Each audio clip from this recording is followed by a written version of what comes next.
Supervisor's district, and that's where I'm running, have also undergone significant changes. Our own 5th district, it previously included Rancho Santa Margarita, Lake Forest, Laguna Woods, Laguna Hills, Laguna Beach, and all the cities down through San Clemente. Now it only includes the unincorporated communities on the east side of the 5 freeway, and then all the cities on the west side are coastal cities, but it added Newport Beach was not in the 5th district when I was on the Board of Supervisors. It's now included, but we also picked up portions of Costa Mesa and Irvine that are south of the 405. So this is the district that I am running in. I pledge to you that if I'm elected your supervisor, we will be back to the days on our Board of Supervisors where we have a predominance of Republicans. The person who is now eligible to run for the 5th district lives in Costa Mesa, and she has told the people in the harbor, because now her home is in the 5th district, that she's the new supervisor. And, you know, she's an incumbent, and started talking to them about what did they need. Well, we already know what they need because Lisa Bartlett is the supervisor until November, and she has worked very hard to ensure that she represents the needs of the 5th district. And Katrina Foley is the Democrat running, and she sits with Lisa. So having to start running around our district and saying that she's the elected is really disingenuous. So bear in mind that on the ballot, you will not see the designation of Democrat because the Board of Supervisors is nonpartisan. But I'm bringing that to your attention. And if I'm your supervisor, we'll start where we used to be. We had great senior summits. We had great opportunities for very experienced people to come and speak to us. I have to say, we have all the arterials connected during my term because I fought like the devil at the county for them to start the projects that they had been holding up for 20 years. We got Lake La Plata and Alton through when I was on the Board of Supervisors.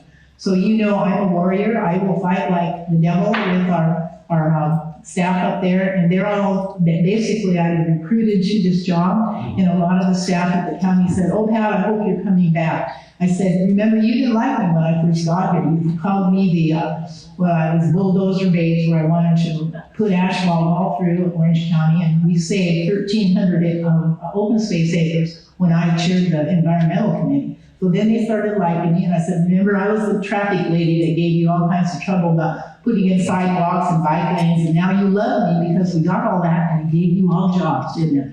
So anyway, I'm back. I hope I'll be back to represent you, and then I'll be here because it will be me. I hope Janet Wynn, I hope Matt Anderson, and certainly some of our outstanding city council members who are working very hard to keep their seat. So once again, we are red county and not this purple and then become deep blue. Because if we lose those seats, this whole area that's been represented for years for you all by Republicans will be represented by Democrats in the Assembly, on the Board of Supervisors, and as your senator. You do not want that. So vote Republican and vote Pat Bates. Thank you.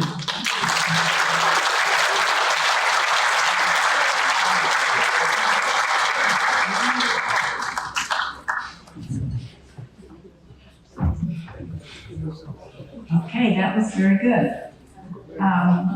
Our next person is going to be the Honorable Peggy HWANG. Did I pronounce it wrong? Okay, great. She's next on the docket, so keep that pencil and paper going. Peggy. Peggy is running for Superior Court Judge in Orange County. You.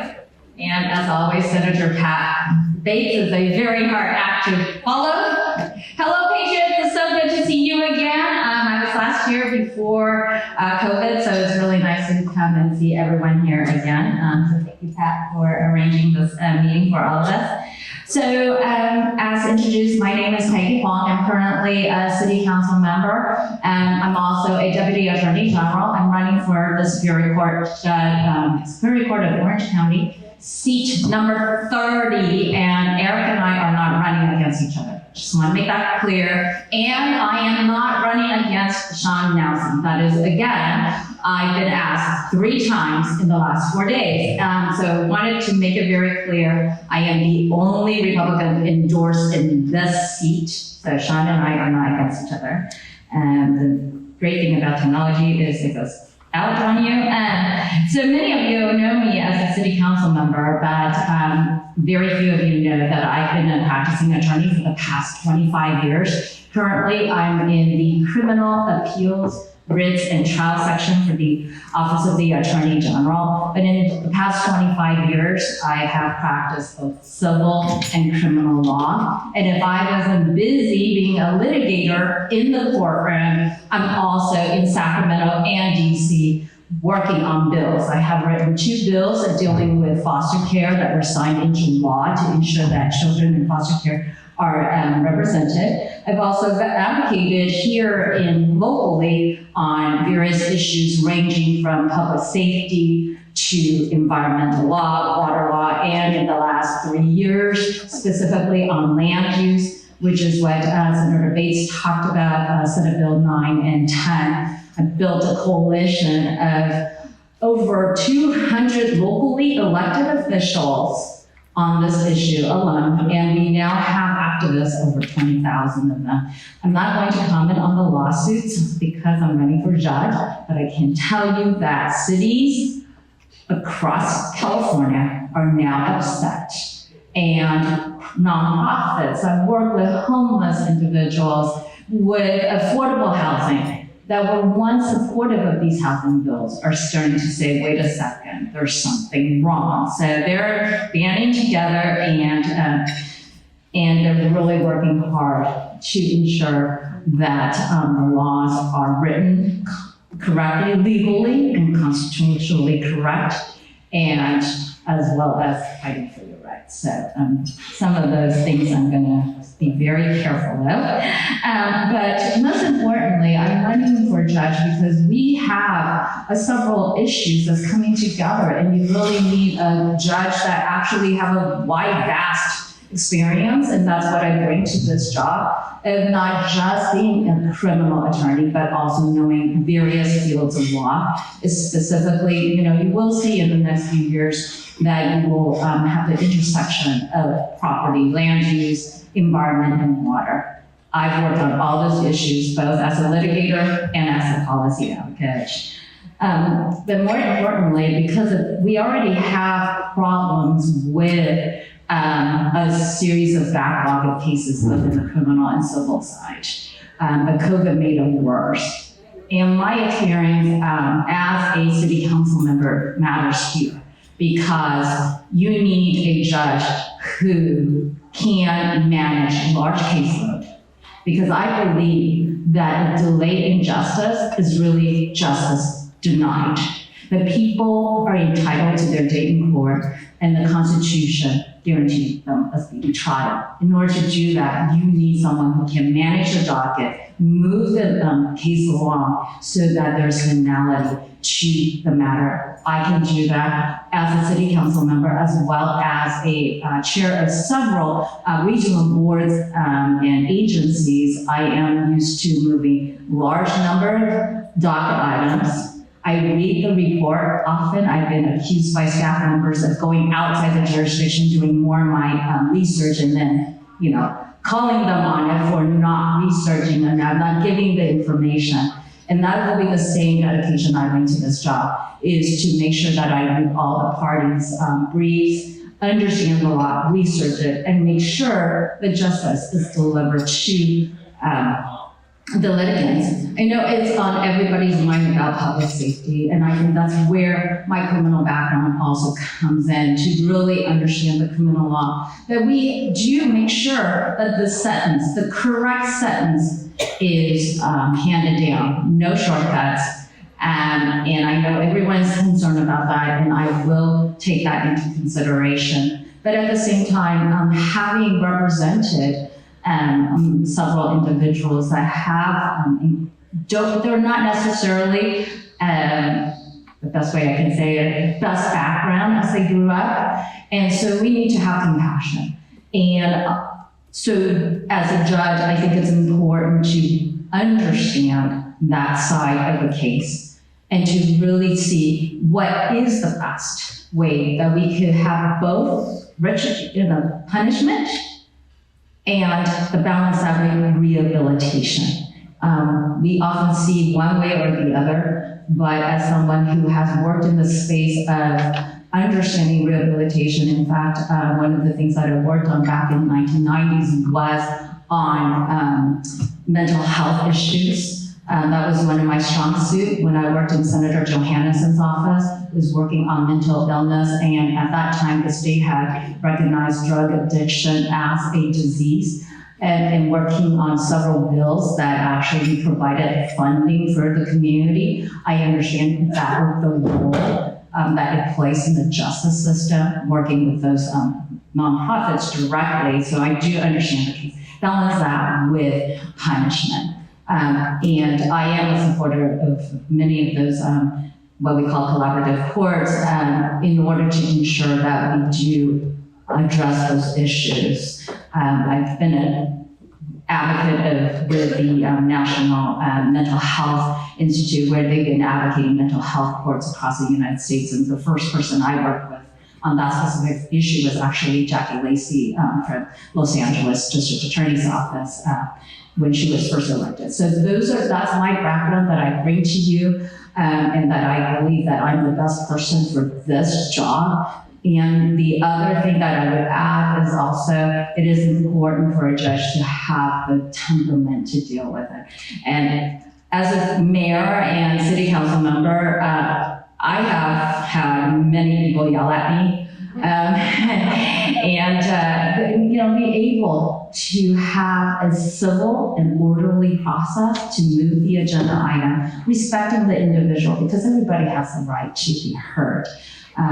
They may not like the decision, but they need to be heard. And I do have that judicial temperament and have practiced what I preached for the past 8 years. And so I ask for your support. It's seat number 30, and thank you so much for your attention.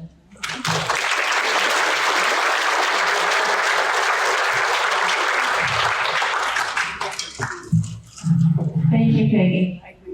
Next, we have Eric Scarborough, who is also running for Superior Court Judge. Not in the same seat, but he's running for judge also.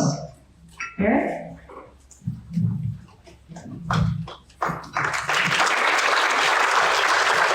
When Eric finishes, we'll have a question and answer period, so think about your questions.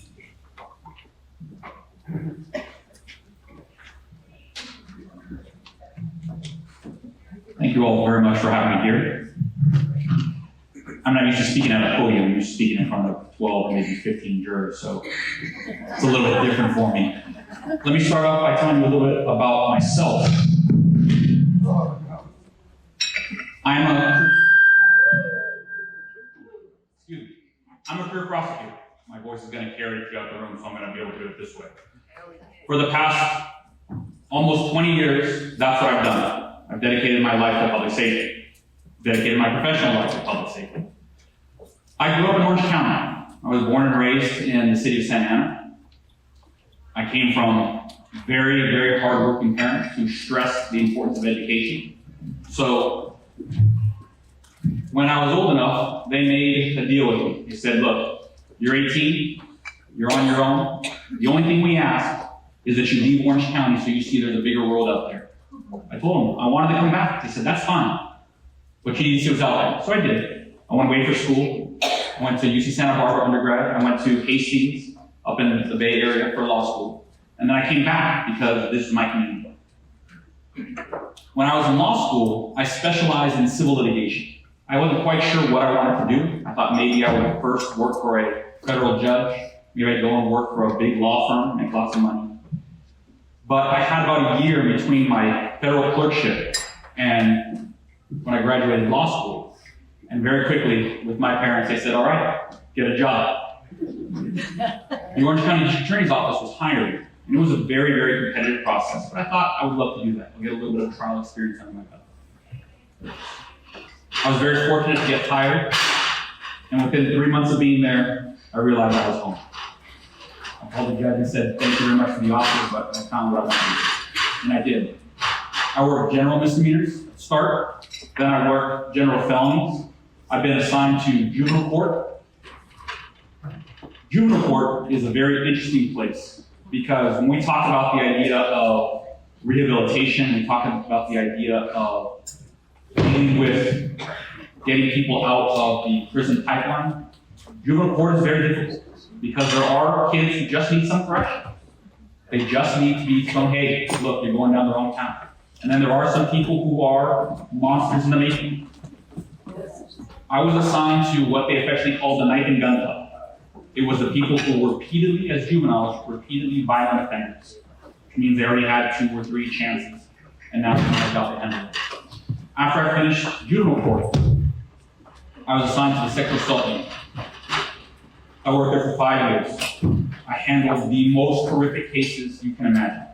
I worked with child victims, I worked with adult victims. There were molests, there were kidnaps, there were rapes, there was torture. I handled all of that. I spent about a year in the gang unit after that, and then I was promoted to the homicide unit, and that's where I spent my time in the Senate. In the homicide unit, I've handled cases from felony murder, takeover robberies, kidnaps, serial killers, and right now I'm the only prosecutor in the Orange County DA's office who's handled a death penalty case when he gave me his hand. The gentleman who, over the course of about 12 years, had kidnapped, tortured, and murdered 12 women. 5 of them in Southern California. Orange County only had 1 victim. They were all cold cases. But we agreed with all the other counties, Riverside, San Bernardino, and San Diego County, that we would take their murders and we'd prosecute them here in Orange County until we could get justice. And that's what we did. It was a 6-month-long trial. Very difficult. Defense fought very, very hard. But in the end, he was found by the jury to be sentenced to death. Since I've been in the homicide unit, I have worked in both pre-trial litigation, jury trials, and as well as post-litigation. With the laws that are changing that are coming out of Sacramento, we're seeing convictions that we thought were solid, that were done, that were finished, are now coming back. Sometimes it's 10 years later, sometimes it's 20, sometimes it's 30 and 40. We're having to come back to these families and saying, you know what, we convicted the person of murder, we told you that the appeals were done, but the laws have changed, and now we need to go back and fight all over again.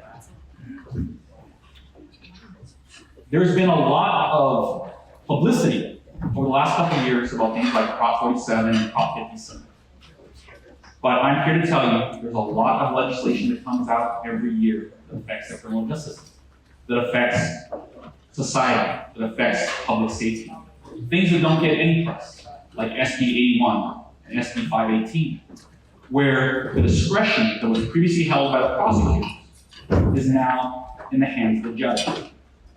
Things like enhancements, things like the appropriate sentence, whether it's going to be for 5 years, 10 years, or 7 years, depending on what the sentencing triad is, now goes much more to the judge's discretion than the prosecutors. These are all things the public needs to know about. Something else I think the public needs to know about is how you become a judge in the state of California. I'm asked over and over again, what's a judicial race? Why is it important? There are 2 ways to be a judge in the state of California. One is through election. The other is through appointments. The governor picks who gets to be judge in the vast majority of the time, at least in Orange County. To give you an idea right now, there are currently 13 seats up for appointment in Orange County. The governor will have the ability to make his selection and appointment to those seats. In this election, it's unprecedented, but we're going to have 9 seats up for election. That's never happened before in Orange County. The most we've ever had has been 5, and that was considered to be an extraordinary year. Typically, it's 1 to 2. You want to go back and look through the history of judicial appointments in the past several governors.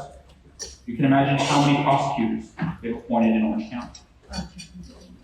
You hold it up in one hand.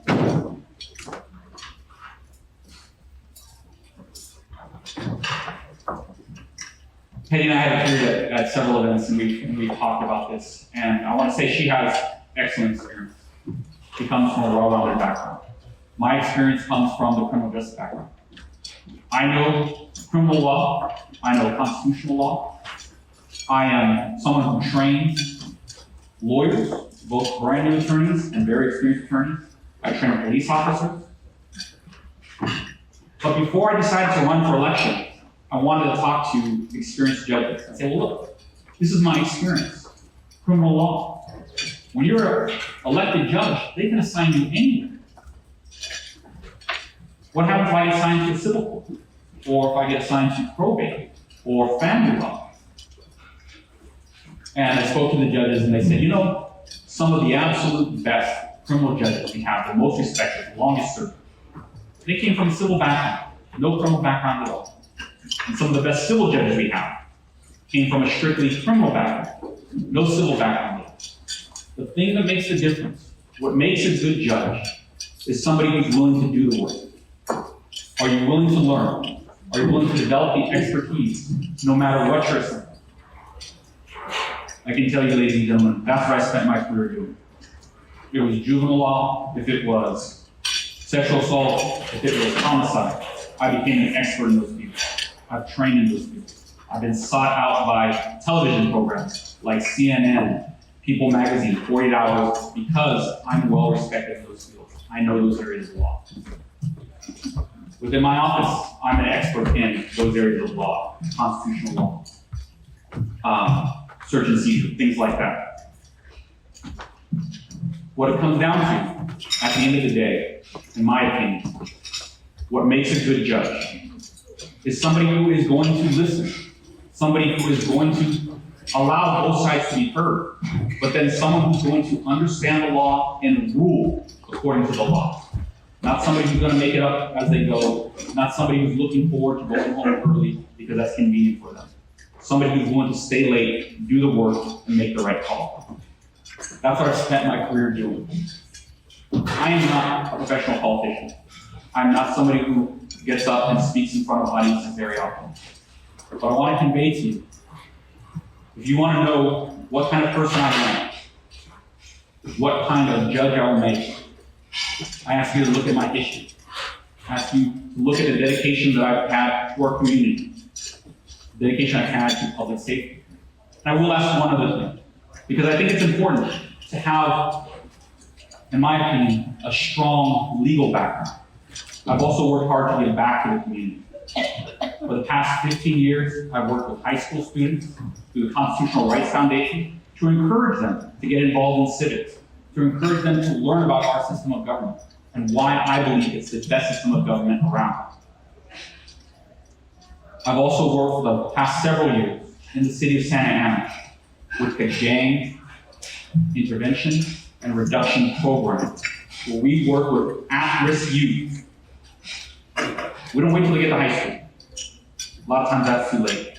I'm working with 5th graders, 6th graders, people who are going to junior high. And our goal, my goal, is to get to them before they ever get to the criminal justice system. Because often, by the time they come across my desk, they've already developed quite a history, and it might be too late. My goal is to prevent them from ever coming across. That is something that I think is important. Having not only a strong basis of the law, but also having a strong understanding of what's necessary in our community. As Peggy talked about,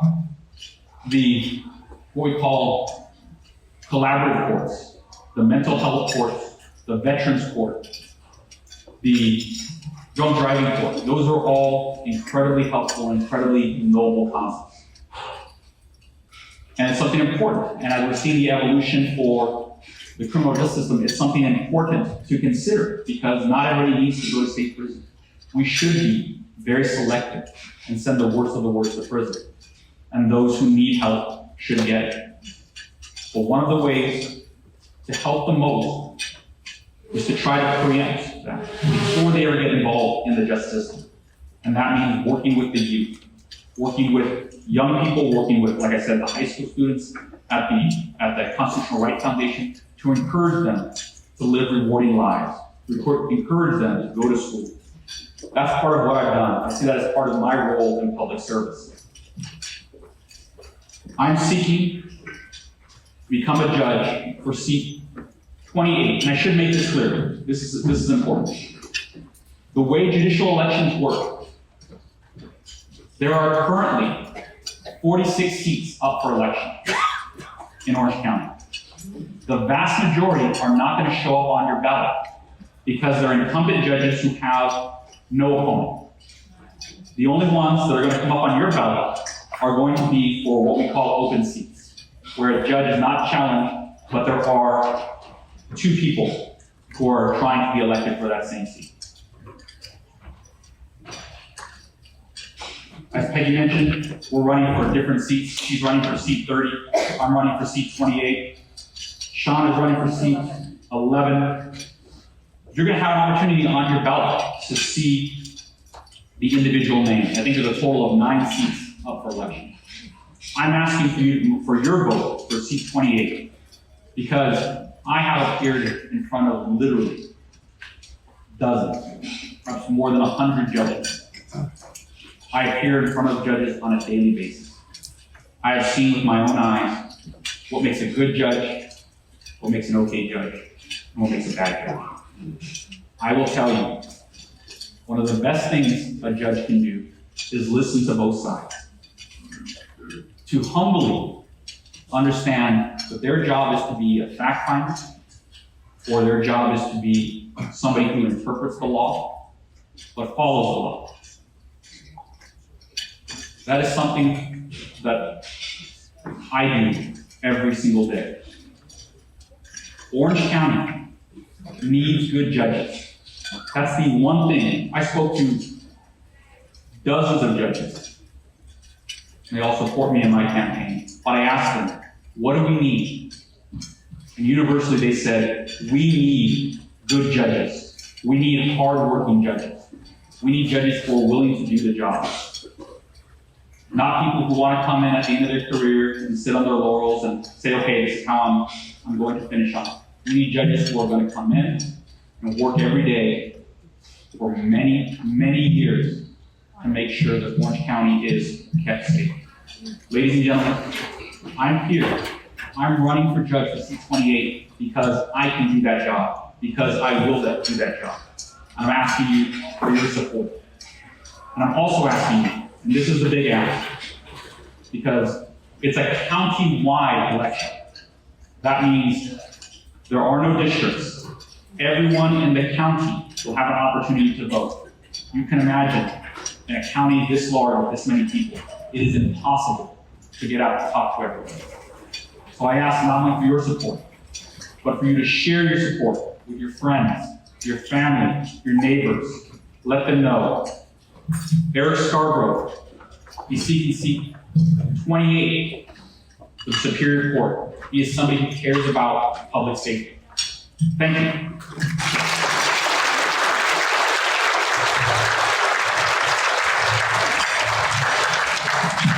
Well, I don't know about you, but I'm blown away.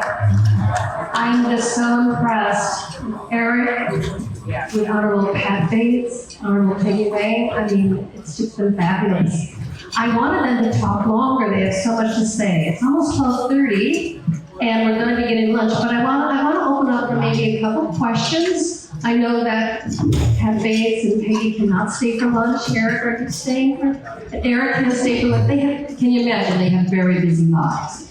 So I'd like to ask Ambrose, Dr. Hunt, can I have you take that come up and take the microphone and field our microphone for us, because we don't have stairs on this side. Carolyn is going to do it if she was willing, but she can't get upstairs.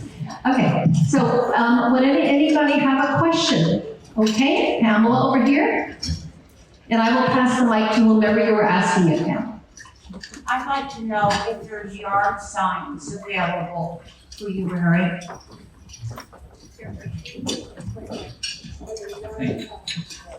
We will be getting yard signs, and you'll have flyers at your tables where you can contact our campaign. We're happy to get you some yard signs. But one of the things we have found is in this kind of current social media age, the best way to get out to a lot of the potential voters is going to be through social media. So we'll be doing digital advertising, we'll be doing outreach through Facebook, through Instagram, trying to reach as many people as possible that way as well. Thank you, that's a good suggestion. Yes, in the back. As I understand it, 8 states have already accepted Sharia law. What is the chances of that happening in California? Sharia law. Peggy, do you want to handle that one on Sharia law? The question is, she heard 8 states have implemented Sharia law. Do you know anything about Sharia law being implemented in any states?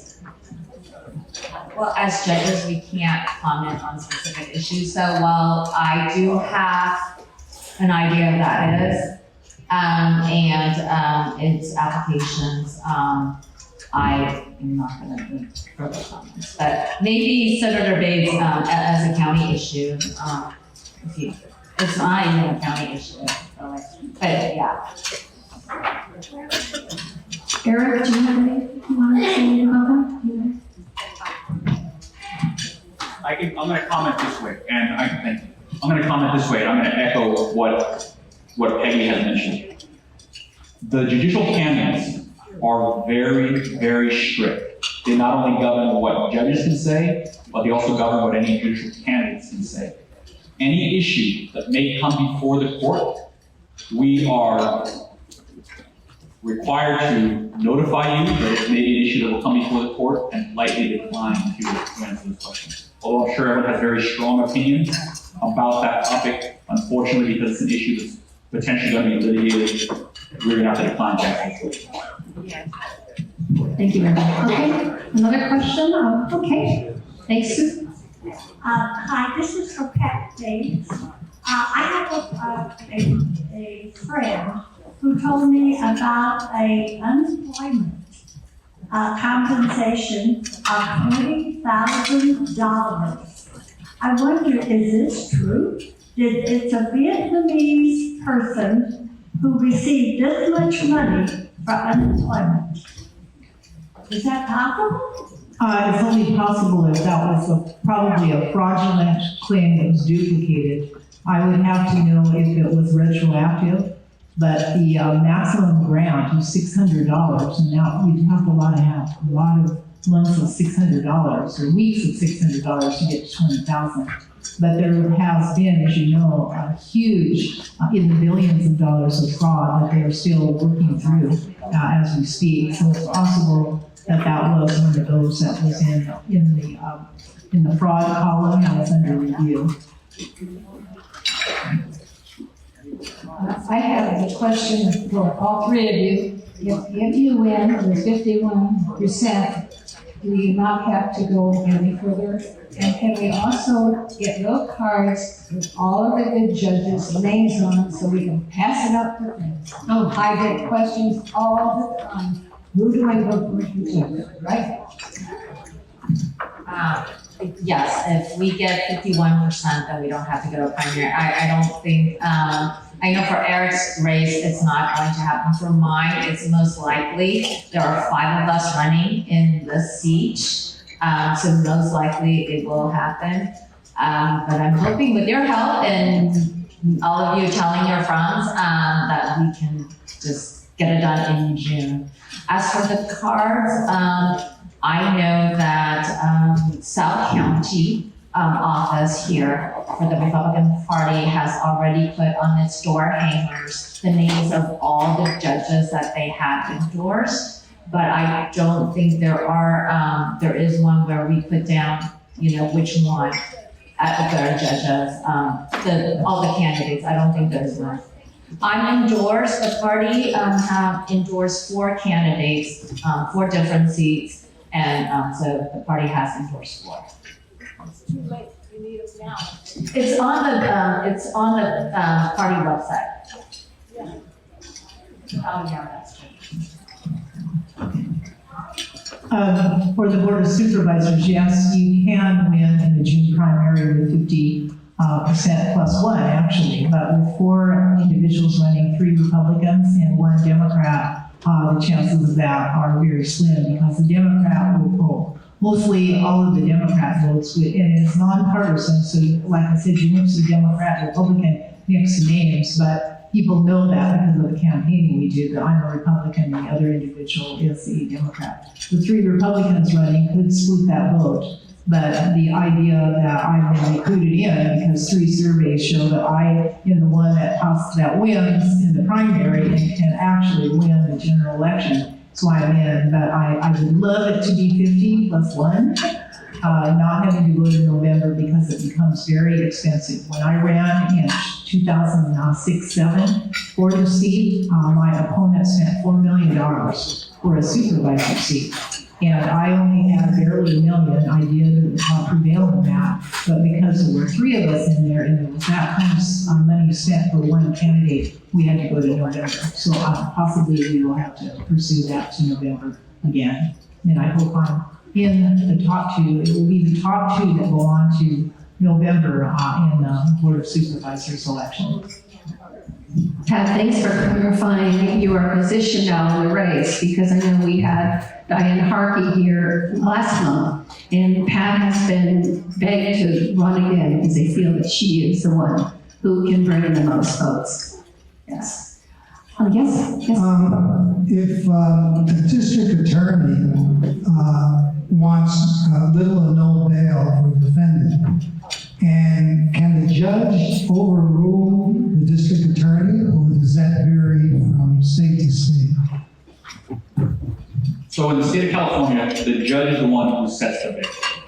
The prosecutor can request bail, they can make recommendations, but at the end of the day, the judge is the one who gets to determine what bail is set. That's been a source of a lot of litigation over the last several years, but it's something that, as you can imagine, people who have experience in the criminal justice system, who are judges, understand and take very seriously.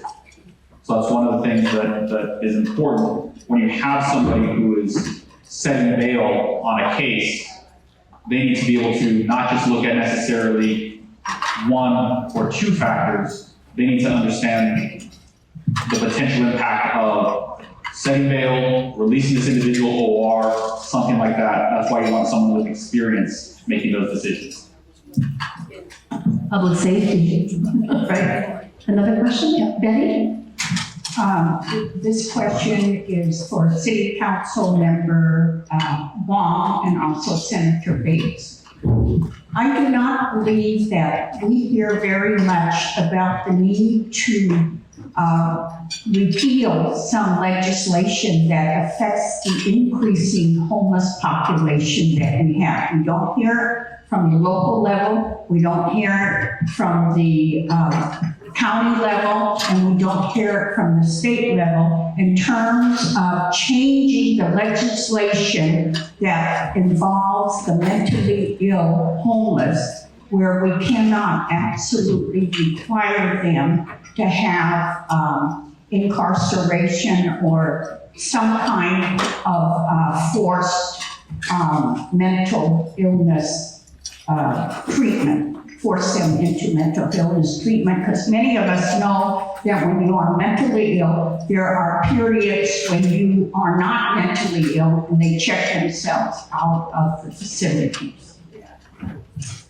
Very, very good question, and the time has come. So you are right on point on that issue. The Landstrom-Peters Short Act is under review, and there are proposals to change it so that someone can be, if they are gravely disabled, and that's where it's hung up. How do we define gravely disabled? There are bills coming forward to change that definition so that when you are a danger to yourself or to the community, that you can be placed in treatment, let's say, in a locked facility until you have behavior change or you have medication, whatever is required. It is a long haul issue, and it's going to be a difficult debate because actually the governor is calling for a California Cares Court, so that would be for our soon-to-be judges to decide, if you get that assignment, whether the person who is before the courts for placement actually meets this new definition. The people who are opposed to that, we get the ACLU, all of the rights people, the constitutional rights people, are very opposed to changes. So it will be a very difficult path to navigate, but the time has come. The time has come. 50% of the people that are out there in encampments, more than 50% by studies, are mentally ill. And in that sense, they aren't able to really care for themselves or others, but they haven't reached that point by the current definition of being gravely disabled. So that's the hang-up. So I'll turn it to the judges because they'll have to make a decision.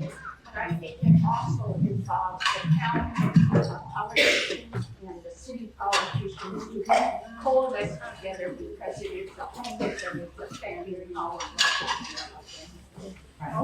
Well, I would just repeat what I said earlier, that because, possibility of that issue being litigated, so we can't make a comment on it. I would only point to my background of having worked with NAMI over the years, National Alliance of Mental Illness. And also I worked many, many years in juvenile dependency.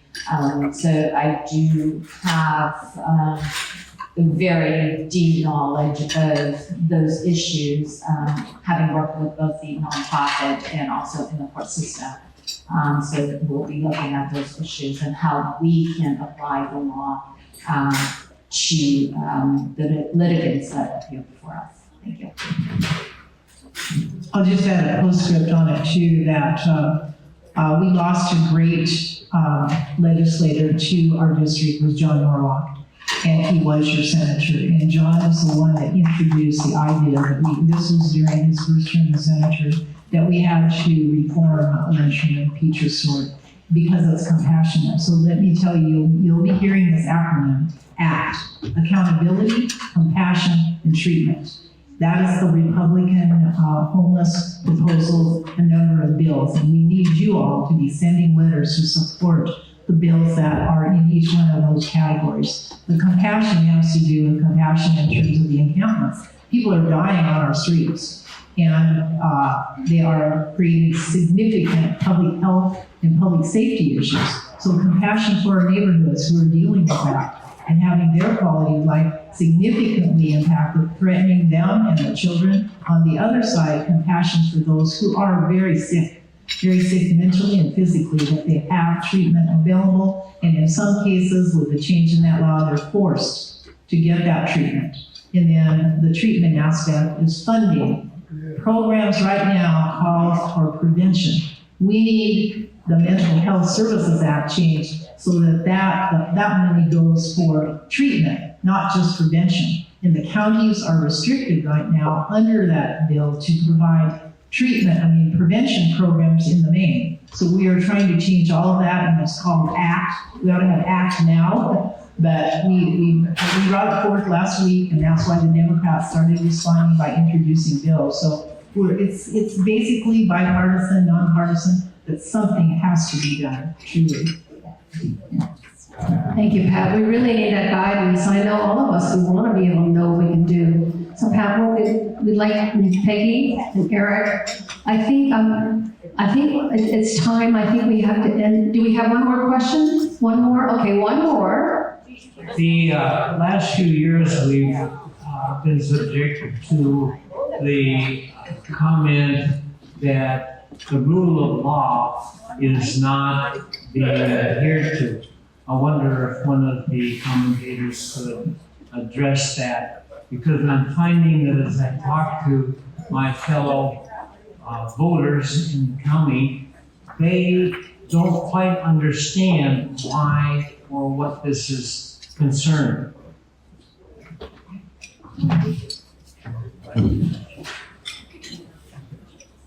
I can tell you that's one of the biggest criticisms I've heard during this judicial campaign has been there is a very strong impression that judges aren't following the law. The judges are being, to use a term that I heard the other day, activists. I can tell you that I've spent my career following the law. That's what a prosecutor does. I don't file every single case that comes across my desk. I don't resolve every single case that comes across my desk. I have to look at the law and understand I have to work within those parameters. If a crime's been committed and can be proven beyond a reasonable doubt, I'm duty bound to litigate that case. I can tell you, as a judge, I would do the exact same thing. I would follow the law. I would work within that parameter because that's what the Constitution requires. For lack of a better term, those are the rules of the game. And if that's what you want to be a judge, then you have to follow those rules. And that's what I would do. Thank you, Eric.